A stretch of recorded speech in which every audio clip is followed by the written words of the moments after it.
everyone, my name is Evie Lupine. Welcome back to my channel, and today I have another video for you all. Today we are doing some New Year's resolutions. It is a brand new year. It is 2022, and that means a new start. And a lot of people like to do that by having New Year's resolutions. Now, I am not really a resolutions kind of gal. I feel like everyone on YouTube says that, but I never really did them when I was younger, because typically when I was growing up, resolutions were like, I need to lose 30 pounds by June or I'm a failure. And now that I've grown up, I understand the utility of resolutions to be more about setting intentions for the year, for deciding what it is you want to put your energy in and what you want to be mindful of, as opposed to having some kind of all or nothing mindset about a singular, really intense goal. And so, of course, because I have a BDSM and kink focused channel, my resolutions that I'm going to be sharing today are going to be centered around the kink and BDSM aspect of my life. So let's go ahead and get into it. Number one is exploring my top/sadist side more. So I don't know if this is going to be surprising to anyone. Maybe if you're new here, you may not have heard this, but I do also have a side of myself that is more of a sadist or a top, and it's not something that I engage with very often. Now, I don't identify as a switch because for me, and the way I process things, I consider my submissive side to be more prevalent. I am somebody that is submissive in a lifestyle sense, in a this is what I want in my life as like a purpose sort of a thing, whereas my sadist side, my top side, is an adjunct to that. It's like a 90-10, 95-5 split. It's really not on the same level, but even with that in mind, I have really let a lot of various aspects of my kink identity sort of rest for the past year. And for sadism and topping, it's been even longer than that. It's been maybe like 2 years, 2.5 years since I have really done anything in any level of detail involving that's not just like self-play. And so because of that, I really want to take time this year, if possible, to revisit that and see how I still feel about it, if I am maybe more interested, less interested, and just kind of get back in touch with that part of myself and my kink life. Now, I will also say, and this is kind of sad, part of the reason why I want to do this is because I know there are a lot of newer bottoms that are getting into the scene now for the first time, and there is a lack of people in the kink scene that are available tops that are ethical and know what they are doing. And I feel comfortable having almost 7 years now of experience doing BDSM, being that intro top, being the person that is having scenes with newer people, allowing them to see what good consent looks like, allowing them to see and explore sensations, things they do like, things they don't like, in a way that hopefully is better than a lot of people's unfortunate, maybe more initial introductions. And of course, it's not always going to be entirely selfless. I do want to do things that I am interested in and into, not just saying yes to everyone that comes along, but there is that balancing act where I sort of almost see being a sadist or a top as almost also like an act of community service. So there's lots of exploration to happen with that, and we'll see how it goes. So moving on to number 2, we have remembering positive affirmations during and after play. This is, I think, a really small resolution, but I think is one that can actually have a really big impact. And I think smaller, more doable resolutions are better than like a couple of really big, grand ones, in my opinion. And for me, I think when you have been in the kink scene for a very long time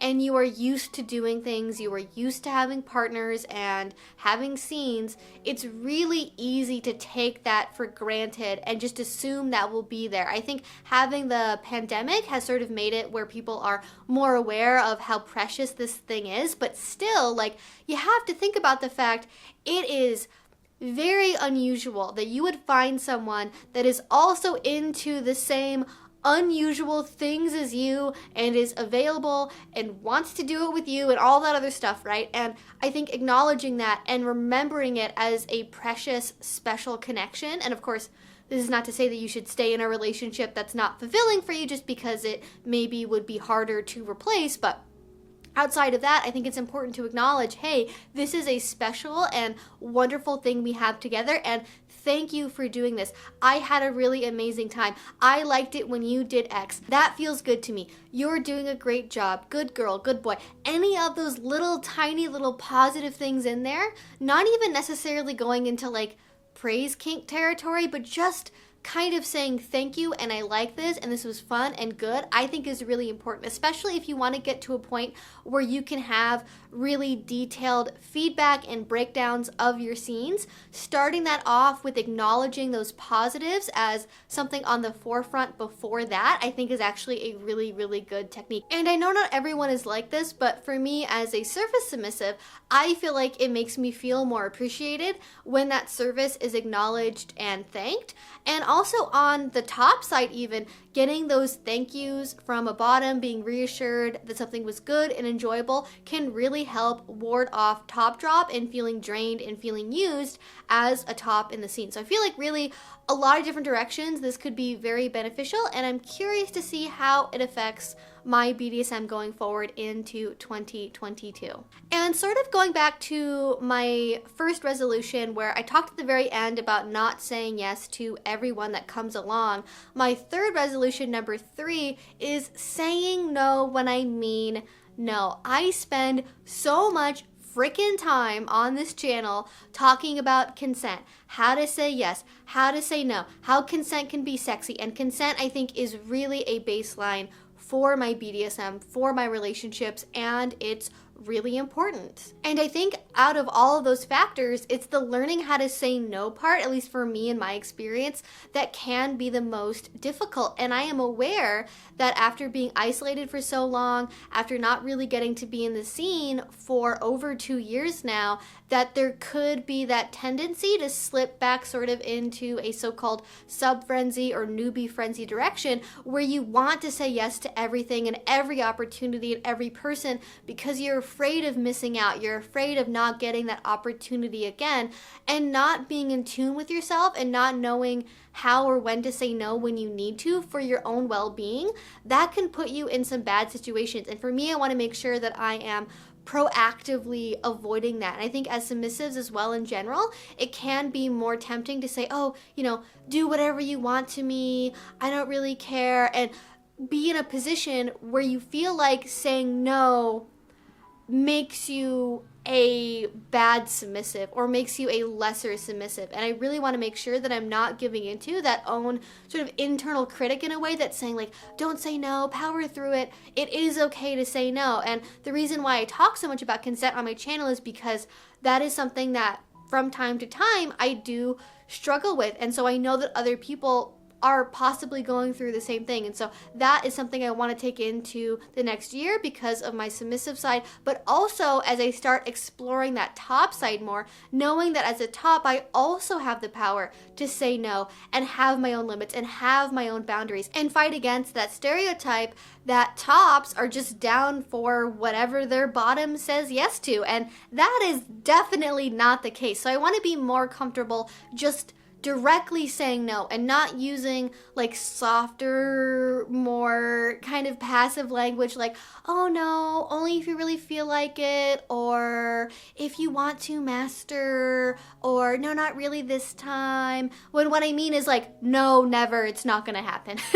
Being blunt and being direct can be a good thing, and it's not something to be afraid of. Now, moving on to number 4, I think this is the biggest piece of my resolution puzzle. I think this is really going to be the thing that I'm going to have to be very active about, and that would be providing more structure for myself. And I thought a lot about this, and I feel like a resolution that's like, I want to have a master or I want a new relationship is not healthy, at least from the perspective that it is othering other people and making them into an object to satisfy yourself. And I feel like that's not a good mindset to have going into the next year. So I kind of sat with myself and I thought, okay, what is the core thing that I would really want from another relationship going ahead? And the thing that I really want is structure. So how can I give myself that structure? What can I do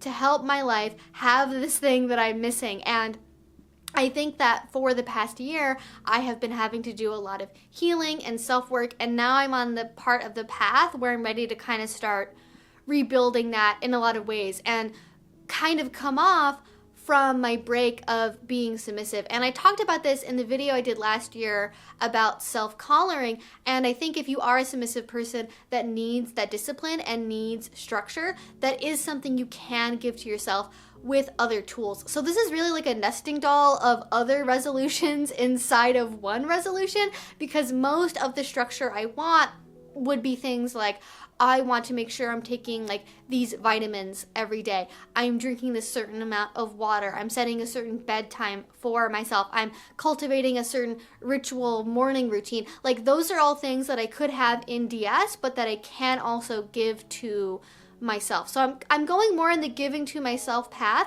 and I am open to the idea of having maybe a DS relationship this coming year, or finding a partner that wants to have that role in my life, whatever that is, but I'm not counting on it or forcing it to happen, and I feel like that's a healthier way of going about it. So finally, for number 5, my final resolution, what I want to do is learn at least one new kink skill, which I feel like is a much more traditional resolution amongst all of these resolutions. But now that I am exploring my top side more, and it's been a while since I've done a lot of bottoming. I've done self-play a lot over the past year and a half or so. I've done impact play, temperature play, sensation, bondage, a lot of that stuff. So I want to revisit a lot of what I learned how to experience as a bottom and see what that's like as a top. So for example, for me, I don't like most types of electro play. Tens units are like,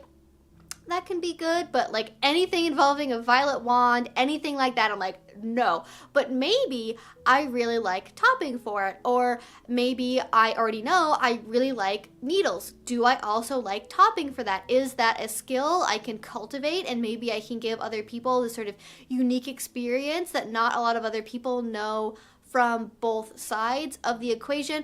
Maybe it's something where I explore maybe more of a service skill. Maybe it's something else entirely I haven't even thought of yet. I'm really kind of open to whatever shape this ends up going in, because I don't want to be too restrictive. Again, I think having really restrictive, really narrow resolutions doesn't work for me in my brain. I like being open to whatever is around, especially because in the last couple of years, there's been a lot of online education, but not necessarily in-person stuff for learning things like how to cane, how to flog, how to do boot blacking. You can kind of get a sense of that from online a little bit, but I feel like for those skills, you have to have things in person, and I don't know if that's going to be something that will be available for me in this coming year. So who really knows? 2022 is going to be exciting. I am sure that is for certain.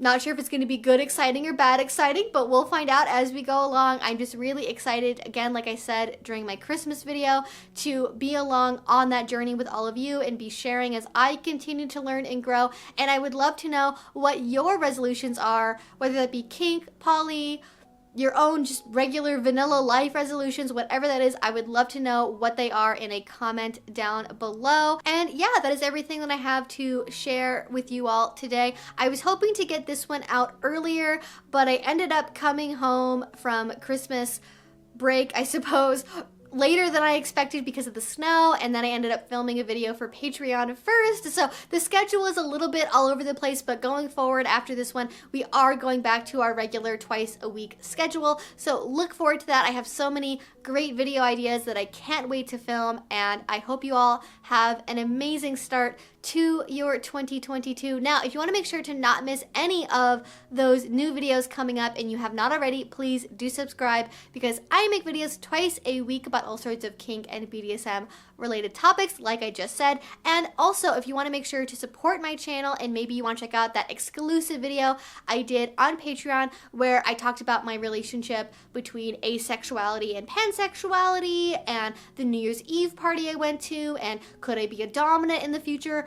I went over a lot in that video actually. If you want to check that out, go to Patreon. A link to that will be down below. And that is what also makes all of these videos possible. YouTube does not make these videos possible. It is very hard to make a living on YouTube, and Patreon is really what I depend on. So if you do already support me over there, thank you so, so much. It means the absolute world to me. And until I see you all next time, I hope you have a great rest of your day and a great rest of your week. Bye-bye.